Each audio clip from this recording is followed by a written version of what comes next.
저희가 그 대화했던 내용에서 보면 신축 빌라는 좀 사지 말아라 라고 하셨던 말씀이 있거든요. 근데 요즘 보면 신축 빌라 광고가 너무 많아요. 그래서 왜 그렇게 말씀해 주셨는지 조금만. 네. 우선 기본적으로 네. 빌라에 대해서는 일전에 영상에서 한번 얘기를 했었어요. 네네. 제가 혹시 퀴즈 한번 내야겠다. 어. 제가 부동산 투자를 했었을 때 세 가지 기억하라 했었는데요. 어떤 건지 기억나시나요? 기억하고 있습니다. 아파트 서울 25년. 맞습니다. 근데 여기서 왜 아파트냐? 네. 상품들이 되게 많잖아요. 부동산 보면 상가도 있고 빌라도 있고 오피스텔도 맞아요. 있는데 네. 왜 아파트라고 했었는지도 기억나시나요? 잘못했습니다. 기억 안 납니다. 제가 얘기했었을 때 이 얘기를 네. 했었어요. 대지지분 얘기하면서 기억나세요? 나나요? 네네. 뭐였나요? 오피스텔은 제일 안 좋은 게 네. 한 대지에 여러 개의 이제 집주인이 많은 집이 있어서 이제 뭐 재개발인가 재건축할 때 많이 힘들다 그러셨나? 맞아요. 그 오. 대지지분을 활용하기 어렵다. 네네네. 그런데 여기서 빌라 같은 경우는 그나마 낫다. 오피스텔보다는. 네. 왜냐면 오피스텔은 용적률을 막 몇백 %에서 쫙 해놓다 보니까 요건 사실상 이후에 재활용 가치가 없다라고 보면 되고요. 그냥 그대로 낡아가는 대로 감가상각이 된다. 근데 빌라는 그래도 대지지분 자체는 좀 높아요. 네. 근데 얘 자체도 살짝 아쉬운 거는 우리가 단독과 다가구를 얘기했었어요. 맞아요. 단독주택 같은 경우는 그냥 내가 토지를 그대로 가지고 있는 거고 내 땅에. 다가구 같은 경우도 이게 겉보기는 빌라랑 똑같은데 소유자가 한 명이다.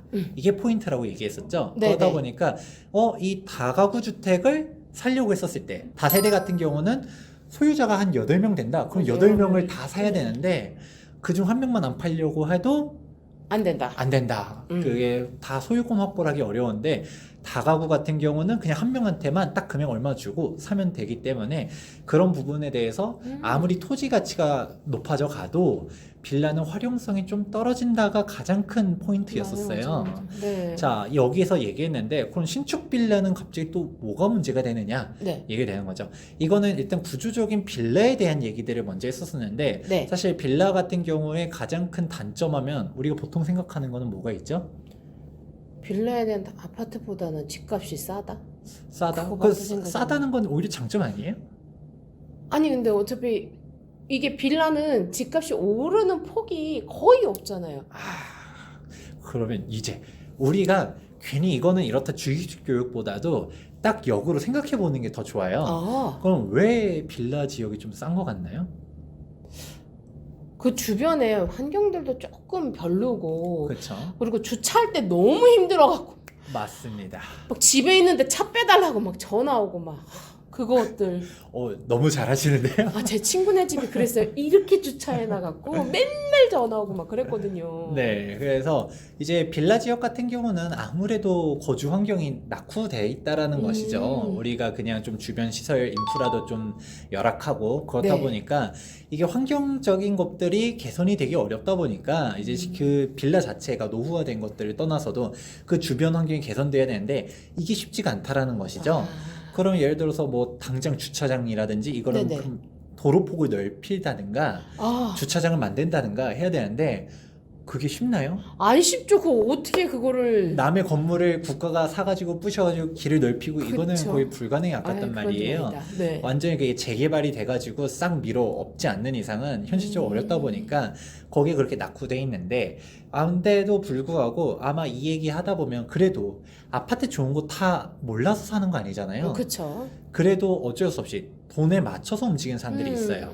그런데 여기서 다시 이제 신축 빌라 얘기로 돌아올 거예요. 네. 일단은 이러한 빌라의 환경이 있는데 이건 빌라 구조적인 문제고 그쵸. 그나마도 그래도 깨끗한 빌라 사는 게 더 좋지 않을까 이런 생각들 하죠. 아무래도 새 거니까. 왜냐면 저희가 일전에 아파트 같은 네네. 경우도 구축 아파트보다 신축 아파트가 좀 더 좋다 네. 이런 얘기 있잖아요. 그러면 빌라도 구축 빌라보다는 신축 신축 빌라가 빌라? 더 좋은 네. 거 아닌가 네. 물어볼 수 있어요. 근데 제가 제일 처음에 신축 빌라는 하라고 했나요? 하지 말라 했나요? 하지 말라고 그러셨어요.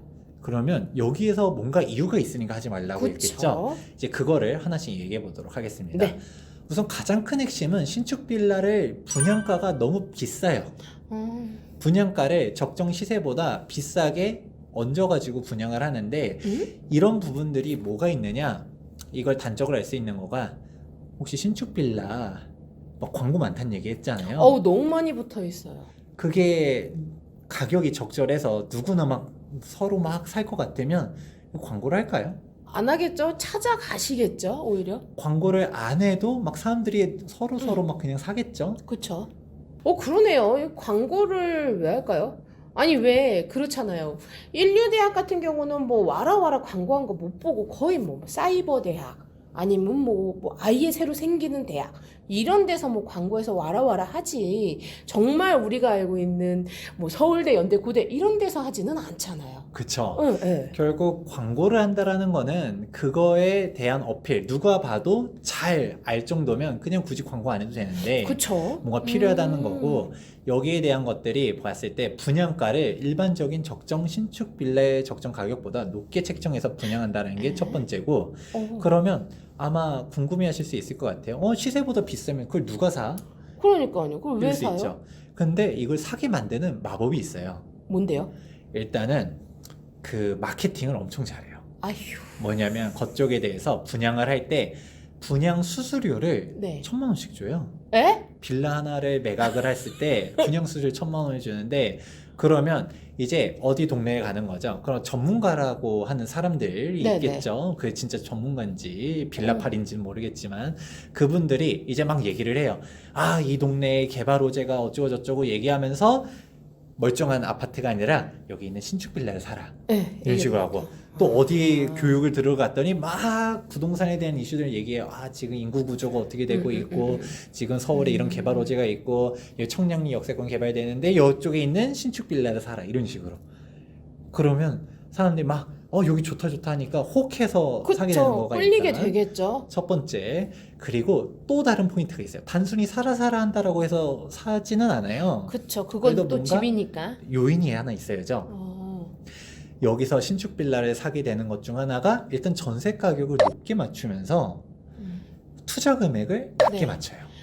자, 한번 예시를 들어볼게요. 우리가 한 구축 빌라 가격이 네. 한 2억짜리라고 해볼게요. 네. 2억 좀 넘어났나? 한 3억이라고 예상을 해볼게요. 3억. 구축 빌라 가격 한 3억이라고 가정을 해볼게요. 근데 여기에 전세가 1억 5천이 들어가 있어요. 네. 그러면 1억 5천. 내가 투자를 하려고 했을 때 내가 거주하는 게 아니라 갭 투자. 그러면 1억 5천이 들어가겠죠? 네. 그런데 여기 신축 빌라를 한 4억 5천에 판다라고 할게요. 구축 빌라가 뭐 3억인데 신축 빌라 적정 가격을 한 4억 정도로 봤을 때 네. 5천만 원을 더 붙여서 팔고 있는 거잖아요. 그쵸. 네. 그럼 이거 4억 5천에 바보가 아닌 이상 살까요? 안 사죠. 근데 여기 전세 가격을 4억에 맞춰놔요. 네? 예를 들어서 4억에 맞춰놔요. 그럼 네. 투자 금액이 5천만 원이면 할 수 있다라고 하면 사람들이 다 생각을 다시 해죠. 투자 금액이 낮네. 내 집이 생기네. 다른 구축 빌라를 살려고 하면 1억 5천이 필요한데 신축 빌라는 단돈 5천만 원으로 살 수 있어. 역세권이고 되게 괜찮고 집을 막상 가보면 엄청 화려하게 잘 지어놓거든요. 그러니까 사람들이 일단 현혹되는 거예요. 투자 금액이 낮고. 그러면 우리가 수익률은 투자 금액 대비 수익률이잖아요. 네. 그러면 예를 들어서 우리가 구축 빌라를 샀어요. 1억 5천을 투자했는데 네. 여기서 내가 100% 수익률 받으려면 1억 5천이 올라가야 될 거 아니에요. 그렇죠. 근데 신축 빌라는 가볍게 투자했잖아요. 5천만 원 투자했는데 5천만 원만 올라가도 100% 수익률이다. 이런 식으로 현혹을 하는 거죠. 홀리네요, 또. 그쵸. 그렇게 되니까 사람들이 구축 빌라가 얘네가 뭐 나쁘단 게 아니라 얘네도 뭐 그냥 사면 되는데, 사장님 여기 살려면 투자금이 1억 5천씩 들어가는데 1억 5천 있어요? 없어요. 없어요? 그러면 요거는 5천만 원 살 수 있어요? 라고 하면서 그래, 소액으로 가볍게 투자하자, 이렇게 가는데, 이제 여기서 생각되는 문제점이 한 몇 가지 들지 않나요? 그쵸. 5천만 원 갖고 그럼 나중에 그 사람 나가게 되면 전세금을 제가 4억을? 근데 만약에 그 사이에 집값이 또 떨어지면 또 차액이 생기는 걸 또 해야 되고, 이거 점점 많아질 것 같은데요. 지금 포인트들을 다 짚어주셨어요. 어허. 우선 첫 번째 포인트는 이게 뭐냐, 가장 첫 번째로는 가격이 네. 내가 비싸게 샀잖아요. 네네. 적정 가격이 한 4억이라고 가정해볼게요, 신축 빌라가. 네. 근데 얘를 4억. 4억 5천에 분양을 했어요. 네. 내가 웃돈 주고 샀다 보니까 그럼 얘가 그냥 이제 부동산 가격이 올라가면 상관없겠지만 그냥 그대로예요. 그러면 오히려 떨어지겠죠? 그쵸. 4억을 향해. 그럼 매매가 내가 투자 금액이 떨어지게 되고, 네. 그러면 얘가 수익을 보려고 하면 어떻게 되느냐, 일반적인 빌라 가격들이 한 3억이라고 했었을 때 구축 네, 빌라가 얘랑 가격 차이를 한 1억 1억 정도로 정도 본다라고 되면? 해요. 네. 그러면 이제 기존의 3억짜리 빌라가 한 네. 3억 5천으로 올라가야지 네. 그제야 이제 신축 빌라 가격 4억 5천이 적정 시세가 되겠죠. 아이고. 그러고 그럼 내가 여기서 이제야 똔똔이에요. 이제 구축 빌라가 5천만 원이 더 올라요. 네. 한 4억이 됐어요. 네. 그제서야 신축 빌라가 5천만 원이 올라가겠죠. 네. 그렇게 되기 때문에 내가 이미 웃돈을 주고 산 거란 말인 게 이제 가장 큰 핵심. 그러니까 웃돈을 주고 샀다 보니까 일반적인 주변에 있는 빌라 가격들이 쫙 올라가줘야 그제서야 내가 가격 회복이 된다. 가격이 올라간다. 이게 첫 번째고요. 네. 그리고 두 번째 문제는 금액 전세금을 그렇게 높게 맞췄다라고 했는데 바보가 아닌 이상 그렇게 전세금액 높게 누가 들어가요? 라고 생각해 볼 수도 있을 것 같아요. 그것도 그럴 것 같아요. 근데 이게 또 돼요. 마법 같은 일이 있는데 우리가 매매 같은 경우도 그렇게 제대로 안 따져보고 사시는 사람들이 있어요. 그쵸, 있어요. 근데 전세는 더 심하죠. 전세는 아무래도 돌려받는 돈이라고 생각하다 보니까 그냥 안전한 내 돈. 그냥 뭐 매매 가격은 이제 가치가 올라가고 떨어지고를 생각해 봐야 되는데 전세 가격은 뭐 집값이 올라가면 떨어지는 어차피 내가 돌려받을 돈이니까 편안하게 생각한단 말이죠. 그쵸. 그런데 애초에 높게 맞춰놨다 했잖아요. 네. 이 집주인이 돈이 있는 사람이 샀어요? 오히려 돈이 없는 사람이 샀어요? 없으니까 5천을 택했겠죠. 그쵸. 네. 없는 사람이 샀는데 그러니까 전세 금액이 오히려 떨어져요. 떨어지면 돌려줄 돈이 있을까요? 없을까요? 없죠. 없는데 이게 문제가 되는 거죠. 그러면 사람들이 왜 이런 것도 안 알아보고서 들어갔을까 했으면 일단 첫 번째는 전세는 그냥 돌려받는 거 아니야? 라고 편하게 생각하고 그쵸. 역시 신축 빌라를 분양할 때 4억 5천에 팔려면 전세가 뭐 3억에 맞춰져 있다. 그러면 내가 투자 금액이 역시 1억 5천 들어가면 그거 사겠어요? 안 사겠죠. 네. 그렇기 때문에 얘 전세 가격 높게 맞춰놔야 되는데 맞추기 위해서 어떻게든 전세로 맞췄을 때 그냥 몇백만 원씩 수수료를 줘요. 그러면 동네 부동산 사장님들이 착해가지고 중개 수수료를 안 받으면서 여기 좋은 집이에요 라고는 소개해 주는 게 아니라 이미 분양 사무실에서 돈을 이렇게 맞춰주니까 네. 그냥 가가지고 저 중개 수수료도 안 받고 여기를 밀어주는 거죠. 또 다른 집들이 있어도 거기를 안 밀어주고요. 골로 네. 가는 거고요. 아휴. 그리고 신축 빌라 보면 깨끗하잖아요. 새 거니까. 그리고 새 거. 이제 신혼집 막 조금 뭐 이제 들어가려 했을 때 막 눈이 돌아가는 거죠. 와, 이거 옵션들도 다 해놓는 거죠. 인테리어도 깨끗하고 시스템 에어컨이 있고 빌트인 가전도 돼 빌트인이 있고. 홀리죠 그냥. 그렇죠. 그런 식으로 돼 있다 보니까 사람들이 편하게 들어가고 또 전세금이 부족한 사람들을 위해서 그쵸. 전세 자금 대출도 대신 또 알아봐서 이자까지 지원해주면서 맞춰요. 어떻게든. 그런 데들도 있어요. 그렇게 되니까 일단은 세입자도 나는 좋은 거 아니야 라고 생각해 볼 수 있지만 집주인이 지불 능력이 없어지면 내 보증금도 내 반환 못할 수 있고요. 인터넷에 이제 검색하시다 보면 네. 그런 식으로 막 신축 빌라 여러 채 샀는데 전세금을 못 돌려줘가지고 맞아요. 그래서 파산 신청 나와서 막 경매 막 수십 건이 들어갔다 이런 기사들도 나오고요. 그래서 이거는 신축 빌라 사는 사람들도 조심해야 되지만 거기 임차로 들어가는 사람도 조심해야 된다. 오히려 더 알아봐야 되는 게 맞네요. 근데 이게 지금 소장님 말씀을 듣다 보니까 아까 이 신축 빌라가 딴 데보다 조금 더 비싸게 하고 아까 빌라파리 분들이 수수료 뭐 1,000만 원씩 더 받는다 막 그러시잖아요. 근데 그거를 왜 그렇게나 많이 더 받으시고 왜 그러시는 거예요? 그냥 간단하죠.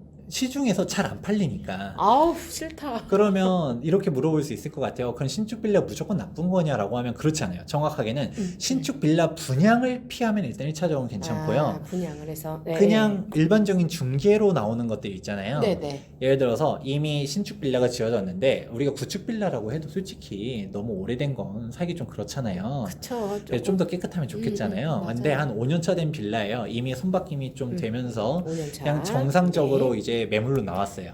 그러면 그 중개업소 사장님이 굳이 거기를 막 열심히 밀고 막 그런 업자들이 여기를 무조건 분양하려 하고 그러지 않죠. 왜냐면 그쵸.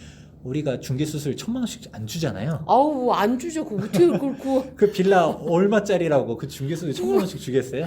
1,000만 원씩 준다라고 하면 그 부동산 사장님이 눈이 돌아가서 어떻게든 이걸 먼저 팔려고 하겠죠. 그쵸. 근데 그렇게 안 주니까 야. 그렇게 되다 보니까 네. 그러면 오히려 똑같죠. 여기가 5년차 빌라 가격이 있고 근데 네. 여기 신축 빌라가 있는데 여기 얘를 좀 더 비싸도 얘는 수수료를 더 많이 주니까 얘를 먼저 보여주는 거고 그런 식으로 가게 되는 건데 자 이제 그러면 다시 내가 정상적인 매수자라고 하면 네. 웃돈이 이렇게 붙어 있는 걸 피해야 될 거 아니에요. 당연하죠. 내 돈인데. 웃돈이 피한 거를 어떻게 알아보냐면 발품을 팔아야 돼요. 그냥 단순히 네. 어디를 갔는데 여기 좋다 이런 식으로 가는 게 아니라 아 거기 빌라 분양 가격이 4억 5천이래. 그럼 주변 시세 싹 조사하는 거야. 아, 그쪽에서 하는 네. 얘기만 듣는 게 아니라 네. 우리는 전세를 4억 맞춰서 5천만 원 투자 가능합니다가 아니라 주변에 한 4년차 5년차 된 빌라 가격들을 보니까 걔네 전세 가격이 얼마인가 봤더니 예를 들어서 주변에 있는 빌라 전세 가격들도 한 4억에 잘 맞춰져 있어요. 그러면 네네. 이거는 거품이 아니겠죠? 그 안전이 정상적으로 하다는 거? 네. 맞춰진 거니까 이게 4억이 우리가 거품인 거를 걱정하는 건데 음. 만기가 도래해도 주변 가격이 4억이 시세다. 그러면 4억에 맞출 수 있잖아요. 그럼 비슷비슷하니까. 그런데 주변 시세를 보니까 막 3억 5천이야. 그러면 예. 오히려 2년이 만기가 도래하면 전세 가격이 무너질 수가 있겠죠. 그러니까요. 그런 것도 조심해야 되고 시세도 봤는데 구축 빌라 가격도 한 4억이에요. 예를 들어서 네. 그러니까 신축이라고 했는데 5천만 원밖에 더 안 비싸. 그러면 저라도 신축 빌라 가겠어요. 그거는 좀 그러네요. 그러니까 적당한 가격이면 괜찮은데 우리가 생각했을 때 주변 신축 가격들 그리고 구축 가격들 네. 신축 전세 구축 전세 네. 빌라들 쫙 지역 조사를 다 해봤는데 얘가 적절하면 괜찮은데 좀 과도한 것 같다. 그러면 피해라 이런 식으로 얘기해 볼 수 있겠네요. 그럼 주변에 비해서 굳이 내가 하는 거에 너무 과하다 싶은 거는 다 피하는 게 맞다. 이게 그쵸. 뭐 솔직히 결론인 거네요. 그게 결론인 거죠. 아. 그런 식으로 보고 네네. 투자 가치적으로 보면 또 어떠냐라고 물어볼 수 있어요. 그러면 소장님 아니 빌라 그 투자 금액이 5천만 원이니까 소액이잖아요 라고 했는데 물론 이 소액이 아니죠. 2년 지나가면 늘어날 수도 있다라는 얘기도 그쵸? 했지만 해야 되니까. 적어도 소액 네. 투자를 했었는데 그래도 이게 올라가려고 하면 이미 구축 빌라 가격도 쫙 올라가야지 이게 회복된다는 얘기도 했었죠. 네. 근데 그것도 있고 또 한 가지 놓치는 부분이 신축 빌라는 대지 지분이 훨씬 더 낮아요. 그쵸. 뭐냐면 아무래도. 예전에 있었던 빌라들 보면 대지 지분 보면 뭐 8평짜리도 있고 뭐 11평짜리 이런 것들도 있는데 신축 빌라들 봤을 때 뭐 5평짜리, 6평짜리 이런 것들도 있거든요. 왜냐면 용적률에 꽉꽉 채워가지고 막 짓다 보니까 대지 지분이 작아요. 그러면 그 매도를 하시는 분들도 여기 개발 호재가 어떻고 막 대지 지분이 뭐 아파트보다 어쩌고 얘기해도 사실 우리가 사는 그런 식으로 대지 지분을 접근할 거면 오히려 구축 빌라가 좀 더 낫다. 그쵸. 그런 얘기도 볼 수가 있습니다. 결론은 우리가 웃돈을 주고 들어가지 말자라는 거죠. 그쵸, 내 내가 돈. 시세대로 가야 되지. 우리도 아파트, 우리가 자꾸 빌라 하니까 그런 거지만 우리가 아파트라고 했었을 때도 주변 신축 아파트들 가격이 10억이라고 할게요. 근데 갑자기 옆에서 누가 지어 올렸는데 15억에 분양하고 있어요. 사겠어요? 안 사요. 안 살 그냥 거야. 그거예요. 그렇게 이해하시면 간단하기 때문에 내가 이게 적정한 가격인지 아닌지를 면밀하게 판단해 보시고 들어가라.